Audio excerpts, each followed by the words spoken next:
Hi, Maria. Hi, how are you? Good. How are you? I'm pretty good. Good. I'm a little hot because Oh, the air conditioner is broken in my house. oh So, my gosh. I'm sorry to hear that. Well, this is a good distraction then. yes, thank you. Good. Thanks for having me. Of course. So, for those who don't know, my name is Kent Berthman. I'm a rising junior in Krannert, double majoring in marketing and Spanish, with a concentration in international business. Maria, do you want to go ahead and introduce yourself? I'm Maria Gabriele, the Associate Director of Global Programs at Krannert. Um, I am originally from Connecticut and moved to Indiana 4 years ago for Purdue. Awesome. So, starting off, Maria, since we're going to talk about study abroad today, could you share with us a little bit about your international experience? Because I'm pretty sure you've lived abroad, haven't you? I have. I sort of fell in love with the world um, when I was at a very young age. Different cultures always kind of interested me. And then when I was in college, I studied abroad twice. Oh, cool. First, my sophomore year, I did a full year abroad in Rome, Italy, and then my another summer during my junior year, again in Rome because I fell You in can't love go with wrong Rome. with Rome. Yeah. And then I ended up, after I graduated from college, I ended up moving to Rome and I got a job in study abroad for a study abroad company. And I stayed there for about 8 years. I came back to the States for some personal reasons, and then I went back to Rome a couple years later, and then I went to Istanbul, Turkey, Oh, for a little over 2 years. And that wow. was a pretty amazing, life-changing experience. I would say that was the most impactful experience I've probably had in my entire personal and professional career. I haven't been to Istanbul before, but I've been to Rome and I love Rome. I love Italy, but I'm sure those were incredible experiences. Oh, they were amazing, which leads me to my question of when do you plan on studying abroad? Well, that's a great question. I was hoping to study abroad because, like you, I was very interested in culture. During my time in high school, and I knew I wanted that to be a part of my time at Purdue. So I was thinking of doing a Maymester after my freshman year, but I actually got an internship instead. So it conflicted with the dates. So my plan was to do a spring semester abroad my junior year, so this coming year. So Great. it's kind of up in the air right now. We'll see what's available, and I'm really hoping that I still can. I'm hoping that you can too. Um, it's a crazy world that we live in right now, but it will, and it's constantly changing, but international travel is, it's always going to be Right, around, regardless of COVID or not. There are certain, the world is changing and there are certain precautions that we will all need to take. And when we're all kind of allowed to go wherever we want to go again, it will happen. So fingers I'm crossed, right? pretty, yeah, fairly convinced. So. Good.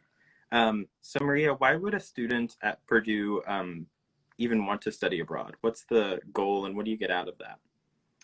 Well, from my own personal experience and from a lot of feedback that I get from students that I work with who go abroad, it's really a valuable experience.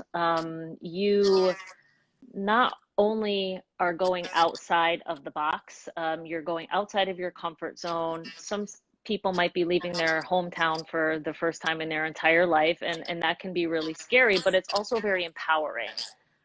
It gives you the opportunity to explore being independent because eventually, we're all kind of gonna have to go out into the world and find a Right. job and some live on our own and things like that. So it really gives you a jump start on personal growth and being independent. And um, in terms of a lot of people say to me, well, why would I, take a course abroad that I can just take on campus? Right. It's a very different experience to take a course abroad because you're meeting different people. You have a more maybe personal connection with the professor who's teaching the course because some of the courses that we offer are 300 plus students on campus, where when we offer it abroad in Madrid or Paris or wherever, we cap our Krannert programs at 20, so you're getting more of a one-on-one experience.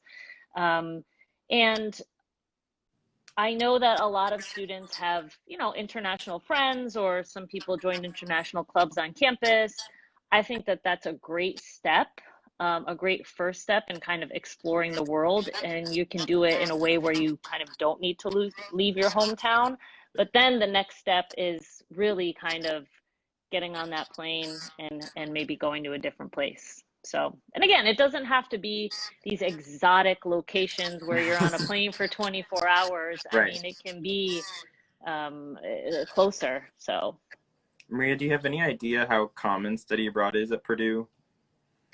Well, it's growing actually. It's grown in Krannert quite a bit over the past 4 years. I think students at first maybe were a little hesitant because it can be intimidating and it can be scary, but once the first group comes back and starts spreading the word, and Right. it's kind of this domino effect. And I know that that is also true for other colleges on campus.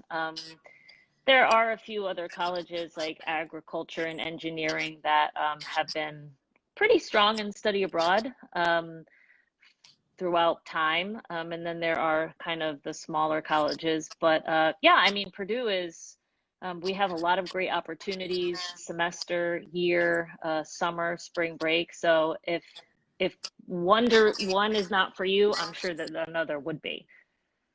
And I know that your specific office, which is just for Krannert students, was recently renamed the Nancy H. Handel Study Abroad Program. Mm-hmm. Is that right? Mm-hmm. Could you tell us about Nancy and what she's done for the program? Sure. So Nancy is a Krannert alumna. She first studied abroad when she was, I believe, 17. She had like a before she got into college, Oh, she okay. studied abroad. And she just kind of fell in love with the world, essentially. And she really believes that students need to experience life in non-traditional ways outside of the classroom. And study abroad really changed her life, as it does many people, in terms of confidence. And she went on to be a CFO for a major tech company. I mean, she's worked as a finance executive in like very high-end situations and very intricate companies. So she's very, very successful, and she wanted to give that opportunity to our students as undergrads. So she made very, very, very generous donation to us, which allows us to grow our programs. We can expand into different parts of the world, and these scholarships opportunities for students also give students who maybe financially study abroad is not feasible. It gives them the possibility to do that. So when you are ready to go, I would encourage you to apply for a scholarship. So And how yeah. many scholarships are available out there for students for study abroad, and how feasible is it to expect a scholarship? So Purdue has something called Purdue Moves, which is a university-wide scholarship. It is a need-based scholarship. Our Nancy Handel Scholarship is both need and merit-based, so we take both of those things into consideration. There are also scholarship opportunities available through our partner institutions that we work with at Krannert. And that is also true for students who go on semester programs and year-long programs. It's just a matter of sometimes, other than the Nancy Handel, we also have the Devos Scholarship. And then there's also Purdue Moves. There are also various other types of scholarships that maybe you have to dig a little bit more to find, but they're definitely out there. And I'm always up to, help students when they come into my office, explore some of these scholarship opportunities. That's great. There's Yeah. opportunities for students. Mm-hmm. So in addition to the Nancy Handel Study Abroad office, there's also the Purdue Study Abroad office. Could you explain the difference between those two? Because I know that can get confusing for students. Yes, it can get very confusing. So every college on campus has a similar office to ours. So I would say the main difference between the Nancy Handel Study Abroad and the main Purdue office is that we focus on something called faculty-led programs. So we organize with faculty members locations and on where they can take students to teach their course abroad. Okay. So obviously, if a student comes into my office and says, I'm interested in going for a year abroad, he or she, we'll discuss the various locations and the process that they need to go through. However, the main study abroad office deals with all logistics for semester and year-long study abroad. Got it. So we deal more with our short-term summer programs and our spring break that are led by faculty members. And they take care of the semester and the year-long programs. And I know you touched on this a little bit, but there's more than just the Maymester option for study abroad, isn't there? Yes. So in your case, for example, you're looking to go in the springtime. Right. So you and I can chat about wherever you want to go and the location and how great it is. We can talk a little bit about the courses that you might be interested in as well, because the courses that a student takes during the semester will have to go through a different process than it would if they were to go on a Maymester. So there are semester programs, fall or spring, and then there are year-long programs where you just go in the fall and you stay a year. There are summer programs, the Krannert Summer Maymester programs, which we run. We have anyone from 10 to 15 programs that run in the summertime.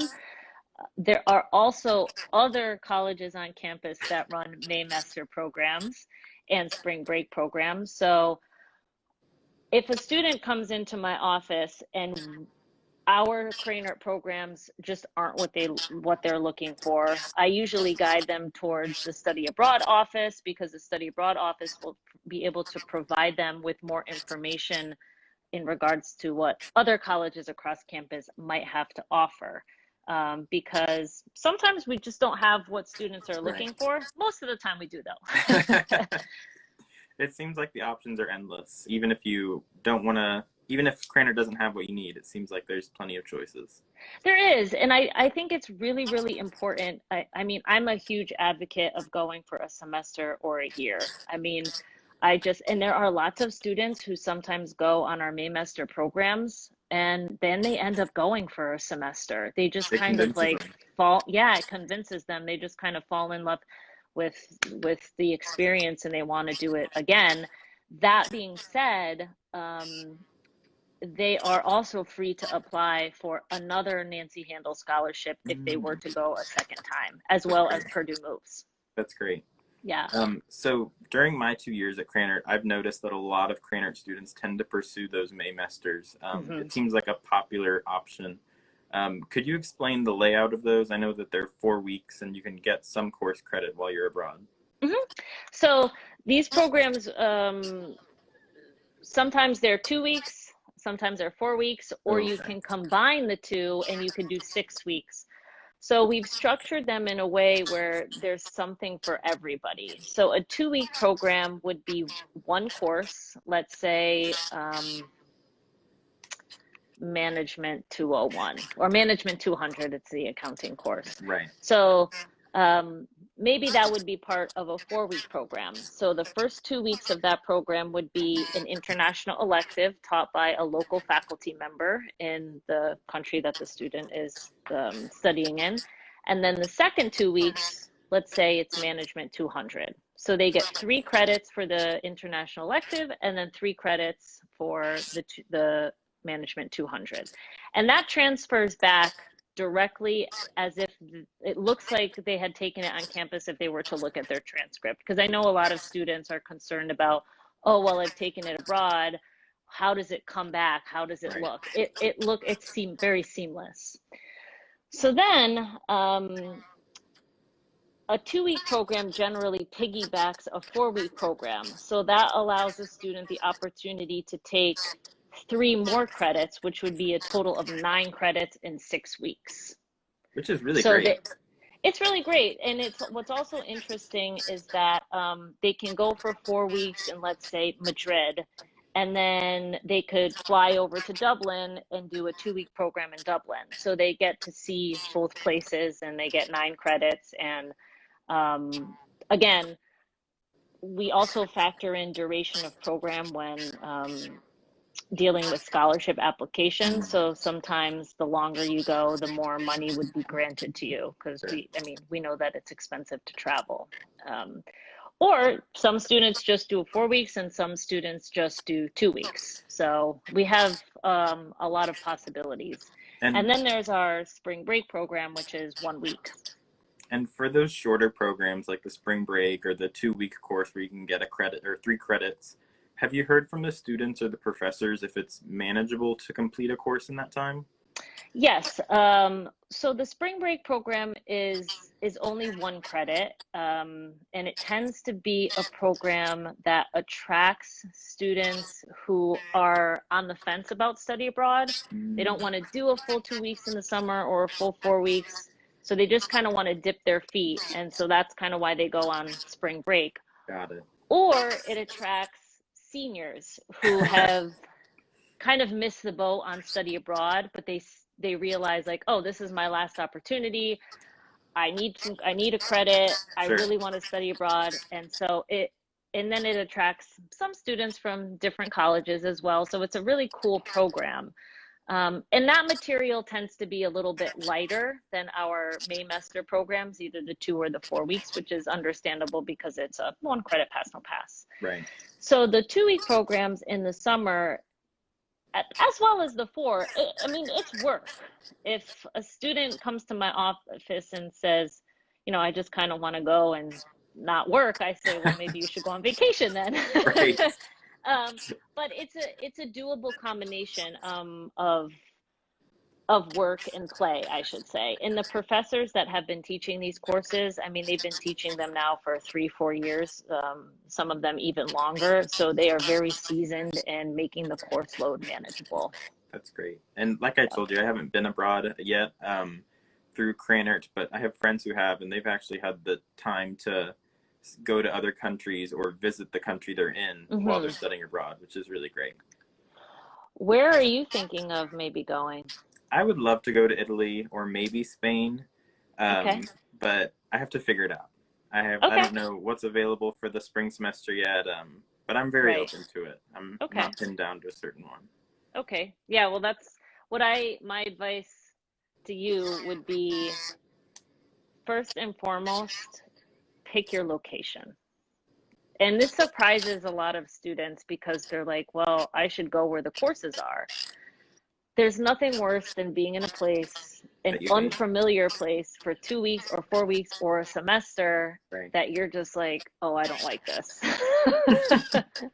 And to be quite honest, even if you were to pick a place that you really like, the first couple of weeks will be a little bit of a challenge, but that's part of the growth, as it would be anywhere. Your first year of college was crazy, and your first internship was probably nuts. So it's always an adjustment, but it helps you grow. So I would say pick a place where you really want to be. And some students say, well, I just want to go everywhere. Who wouldn't? If that's the case, who wouldn't? So in that case, if location is not too much of a concern, but they want to travel a lot, I usually recommend, if you want to go to Europe, maybe go, to Spain or to France, and then you're closer to all of the surrounding countries. So you can hop on a plane or a train and take off for the weekend travel. Right. So for students like myself or just other incoming students who want to do some study abroad research before they get to campus, is that possible to do over the summer? Yes, it is. So there are if you go to our short-term programs page on the Krannert website, and there's also a study abroad tab that will guide you towards some frequently asked questions about study abroad. My email address is there. There's also some links to the main study abroad website that has a lots of resources, internal and external resources for students that are interested in getting a head start. So yeah, I would say the study abroad Krannert page is a good place to start, as well as the main Purdue University study abroad website. Great to know. So Maria, on another topic, obviously due to COVID, you had to shut down your summer programs and your fall ones too, I believe, right? Yes, and our spring break actually from 2020. From last So yeah. So that must have been a real bummer. What's the process like for opening up again? So Purdue has, they've canceled fall study abroad, as many other universities in the U.S. have done, as well as European partner institutions. Spring looks good. I'm already in the planning process of spring break, and summer. We're going to most likely add a new location in summer, which is probably going to be Costa Rica. Very cool. So I won't, don't hold me to that, but it's most likely going to happen. It's in the works. So, and I know that my colleagues across campus are also excited about the spring semester. So for now, it's a go. Again, we don't really know what's going to happen in the world. A lot of things are outside of our control, travel bans and things like that. But in terms of, on campus study abroad, we are all looking to spring. That's great. Really reassuring to hear. Yes. Yeah. We're excited. Yeah. It was an adjustment. I felt really bad for all of the students that were excited to go. But hopefully they're just more energized now. Right. They might want to do it even more now. Yeah, they might want to do it even more now. So exactly. Yeah, in your case, in your case and other students that are looking to study abroad in the spring, when you get back to campus, I would start talking to your academic advisor and let them know. That way they can work with you to adjust your schedule for the spring, because you don't want to, take sign up for a course on campus that you plan to take abroad. Right.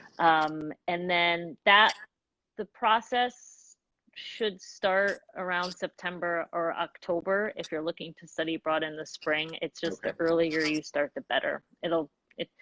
Because time gets away from you. So for sure. By November, December, it's a little late. It's tough, yeah. Yeah. So I know that one of the programs that had to be canceled for the summer were those summer intern courses that were offered, I think, in India and England. Yes, so we do have a couple internship opportunities. We will have an additional one next summer in Dublin. So we will have, not really sure about India, but we will have Dublin and we will have London. And those are international internships. They're small to medium-sized companies. So essentially, you get credit for the internship. So it's a 6-credit internship. You take a course, a 3-credit course, and then the other 3 credits is your part-time internship. So you're going to work almost every day, and you're working with lots of international people. I think if I could go back in time and do an international internship, I would. They just weren't that common when I was studying abroad. But if you think about it, as a business student, business is global. And at some point in time, you're going to have to work with a person outside of the US, whether it be, virtually or in person. And it's really important to understand that business is done differently in every part of the world, and an international internship is a great way to do that. That being said, if for some reason, the internship programs don't happen next summer, they will be held virtually. Mm. So you will still be working with that company, but you wouldn't be there in person and you would still get the credits. And are those like a month, or is that the whole summer? Those are 8-week programs. Oh, okay. So Hmm. really, you could come back and still have an internship in the States. Depending on when that starts, yes. And that also, I'm glad that you brought that up because I wanted to mention it before. Our Maymester programs, um, they start like right after the semester ends. So if you were to do a 4-week program, the chances of you getting back in time for an internship are pretty high. And if for some week your internship starts a week before you get back, a lot of companies, if you explain to them that you're going for this opportunity and you're going to, to study abroad, a lot of these companies are impressed by that. So they'll give you a little bit of flexibility with your start date. That's great. Some of them, not all of them, but Right, right. that's why we structure the Maymesters like we do. That's great. It's nice to have that flexibility. Hmm. Well, Maria, I think we're going to wrap this up, but thank you so much for being with me. Is there any Yeah. advice that you'd like to send students who are interested in study abroad off with? Just do it. Don't think too much about the little stuff, because that's just going to hold you back. And I would really advise coming to visit me in my office or speaking to a student who has studied abroad because they can give you all the details and All the the dirt. details. Hmm. Super excited to study abroad. This is super Yeah. fun. Quick reminder for our followers. Next Thursday, we will have another Instagram Live with Asada Gilmore, who is the student body president and a current Krannert student. So that should be really fun too. Maria, Yeah, thank you great. so Thank much. you for having me. Looking forward to seeing you on campus.